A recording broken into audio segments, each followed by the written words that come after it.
नमस्कार दोस्तों, क्या महाराष्ट्र के निकाय चुनावों में बीजेपी अकेले लड़ने की तैयारी कर चुकी है?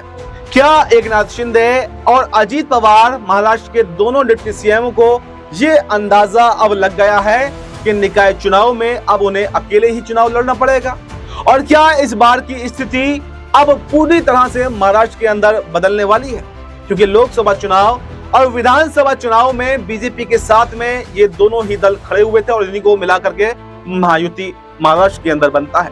लेकिन महाराष्ट्र में होने वाले निकाय चुनावों में तस्वीर कुछ बदलती हुई दिखाई दे रही है।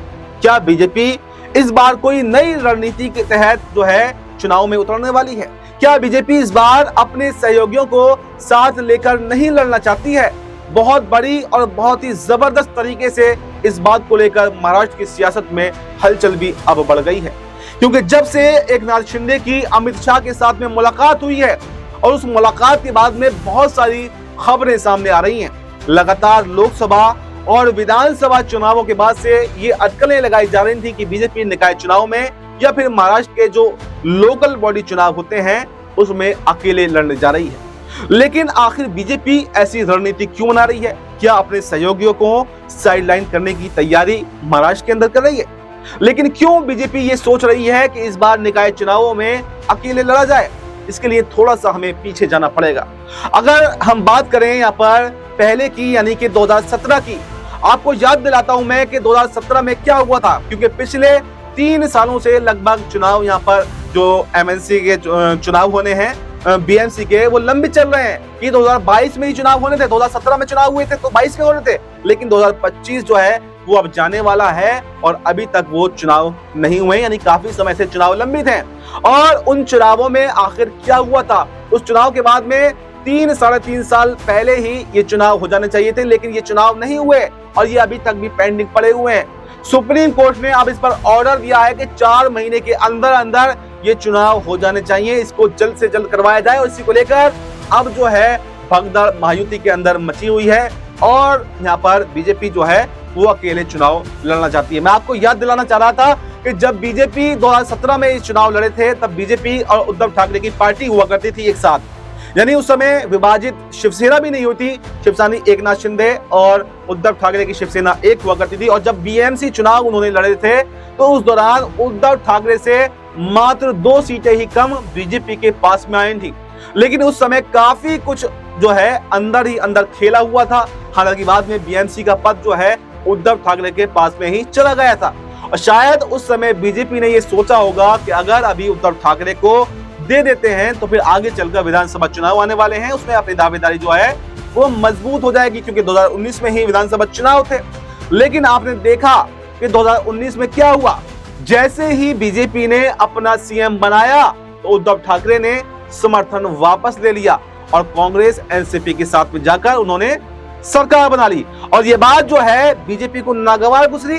फिर शिवसेना जो है वो 2 हिस्सों में टूटी। एकनाथ शिंदे कई विधायकों के साथ में, कई पार्षदों के साथ में बीजेपी में आ गए और फिर लोकसभा चुनाव में उद्धव ठाकरे ने फिर से अपनी ताकत दिखाई।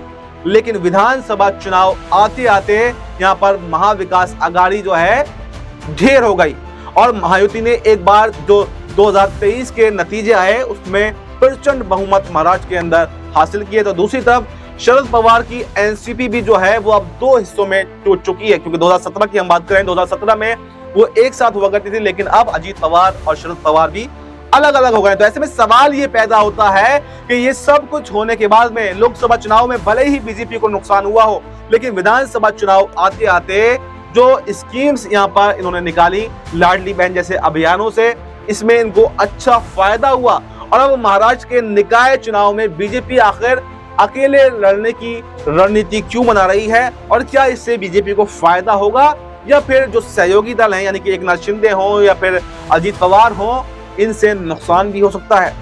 विधानसभा चुनाव के बाद में खास तौर पर देखा गया कि लोकसभा चुनाव से विधानसभा चुनाव तक सीट बंटवारे को लेकर बहुत ज्यादा खींचतान जो है वो महाविकास आघाड़ी के भीतर हुई और महायुति के अंदर भी हुई। लेकिन उसके बाद भी आपने देखा होगा कि जब नतीजे आए उसके बावजूद भी यहाँ पर एकनाथ शिंदे सीएम कुर्सी छोड़ने को तैयार नहीं थे। वहां पर भी यहाँ पर घमासान देखने को मिला और ये देखा जा रहा कि इस बार भी सीटों को लेकर बीएमसी चुनाव में घमासान हो सकता है और शायद यही शिकायतें लोकसभा चुनाव के बाद में, विधानसभा चुनाव के बाद में चल रही थी, जिसको लेकर अब अमित शाह जो है वो सक्रिय हो गए हैं। और आपने देखा होगा किस तरह से महाराष्ट्र के दौरे जो हैं अमित शाह अब कर रहे हैं। अगर सीट बंटवारे की बात छोड़ भी दें तो चुनाव के बाद भी पदों और मंत्री पदों को लेकर भी काफी माथापच्ची महाराष्ट्र के अंदर देखने को मिली थी। तो ऐसे में अब रणनीति ये बन रही है कि ये सब अपने अपने हिसाब से तय करेंगे, अपनी अपनी सीटों पर अलग अलग तरीके से लड़ें। जिसको लगता है वो जितनी सीटों पर मजबूत है वो अपने अपने लड़ सकता है। सब लोग यहाँ पर स्वतंत्र है, यानी इससे बीजेपी अपनी जो ताकत है वो महाराष्ट्र के अंदर दिखाने का प्रयास अपने सहयोगियों को कर रही है। ऐसे में खबर ये भी है, हालांकि ये कंफर्म नहीं है, लेकिन जानकारी के लिहाज से बता देता हूं कि महाराष्ट्र के डिप्टी सीएम एकनाथ शिंदे की गृह मंत्री अमित शाह से जो मुलाकात हुई है, खबरों के अनुसार मुंबई में 227 में से 227 में से 107 सीटें एकनाथ शिंदे ने मांग रखी थी, यानी करीब आधी सीटें एकनाथ शिंदे खुद लड़ना चाहते हैं। अब ऐसे में बीजेपी क्या ये बात मान लेगी? बिल्कुल नहीं मानेगी। तो विधानसभा चुनाव में भी आपने देखा होगा कि कैसे 288 सीटों पर 3 पार्टियों के बीच में खींचतान मची थी। बताया गया था कि एकनाथ शिंदे 100 सीटों पर अड़े हुए हैं, लेकिन बाद में बीजेपी 150 सीटों पर लड़ी और शिंदे और अजीत पवार की सीटें जो हैं वो घटाई गई और अजीत पवार की एनसीपी भी यहाँ पर 90 सीटों की डिमांड कर रही थी, जबकि 57 सीटें उसको दी गई। अब बीजेपी ने अपने हिसाब से जो सेटअप बनाया था उसको महाराष्ट्र में लागू करने की तैयारी चल रही है, वो बनकर पूरा तैयार हो चुका है। अब बीजेपी की रणनीति ये है कि फुल फ्लैश और पूरी ताकत के साथ में यहाँ पर उतरा जाए। विधानसभा चुनाव के दौरान ही यह खबर भी सामने आने लगी थी कि बीजेपी इस रणनीति पर काम कर रही, क्योंकि लोकसभा चुनाव में झटका लग चुका था, इसलिए उन्होंने कोई भी रिस्क जो है वो लेने की कोशिश नहीं की। लेकिन जिस तरह से अब यहाँ पर देखा जा रहा है तो बीजेपी भी अब अपने फुल फॉर्म में आ गई है। आरएसएस की ओर से भी अगर देखें तो ये खबरें सामने आई थी कि वो भी चाहते थे कि बीजेपी निकाय चुनाव में अकेले ही महाराष्ट्र के अंदर चुनाव लड़े। इस तमाम बातों को देखते हुए देवेंद्र फडणवीस का एक बयान भी याद आता है। उन्होंने कहा था कि हम तो वैसे ही साथ में हैं, पर अगर किसी वजह से अलग अलग लड़ना पड़ा तो आपसी समझने से हम जरूर लड़ेंगे। यानी वो सहयोगियों को नाराज तो नहीं करना चाहते हैं, लेकिन अपनी ताकत जरूर महाराष्ट्र के अंदर दिखाना चाहते हैं। ऐसा बयान ये साफ इशारा करता है कि फडणवीस भी अब दूसरे ऑप्शन पर सोच विचार कर रहे हैं, क्योंकि पार्टी के बड़े नेता यूं ही मीडिया में कुछ भी नहीं कहते हैं। जो खबरें मीटिंग्स के बाद में आती हैं, जो सोर्सेज होते हैं उसके हवाले से आती हैं, तो उनमें बहुत कुछ सच छुपा होता है और वो सामने निकल कर भी आता है। इसलिए ये कहना कि बीजेपी अकेले लड़ेगी या शिंदे अजीत पवार साथ में मिलकर चुनाव लड़ेंगे, ये कहना अभी कंफर्म नहीं है।